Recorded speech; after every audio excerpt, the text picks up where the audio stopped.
ಈಗಿನ ಜನ್ರೇಷನ್ಗೆ ಮಟನ್ಗಿಂತ ಮಕ್ಕಳು ಕಾಲೇಜ್ ಹುಡುಗರು ಹುಡುಗಿರೆಲ್ಲ ತಿನ್ನುವಂಥದ್ದು ಚಿಕನ್ನೇ. ಒಂದು ಮನೇಲಿ 5 ಜನ ಇದ್ದರೆ ಇಬ್ಬರು ಅಥವಾ ಒಬ್ಬರು ಮಟನ್ ತಿಂತಾರಷ್ಟೇ. ಮಿಕ್ಕಿದ 4 ಜನಕ್ಕೆ ಚಿಕನ್ ಬೇಕು, ರುಚಿಯಾಗಿರೋ ಚಿಕನ್ ಬೇಕು, ಬೇಗ ಮಾಡ್ಕೊಳ್ಳೋವಂಥ ಚಿಕನ್ ಬೇಕು.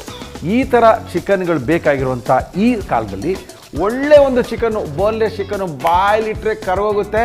ನೀವು ಅಂಥ ಚಿಕನ್ ತಿಂದಿರೋಕ್ಕೆ ಚಾನ್ಸೇ ಇಲ್ಲ. ನಮ್ಮ ಇವತ್ತಿನ ಕಾರ್ಯಕ್ರಮದಲ್ಲಿ ನಾವು ತೋರ್ತಾ ಇದ್ದೀವಿ ಸ್ಪೆಷಲ್ ಚಿಕನ್ ಫ್ರೈ.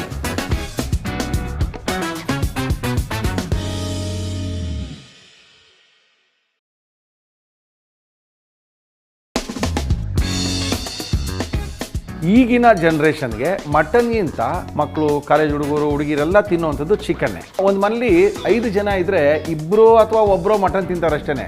ಮಿಕ್ಕಿದ 4 ಜನಕ್ಕೆ ಚಿಕನ್ ಬೇಕು, ರುಚಿಯಾಗಿರೋ ಚಿಕನ್ ಬೇಕು, ಬೇಗ ಮಾಡ್ಕೊಳ್ಳೋವಂಥ ಚಿಕನ್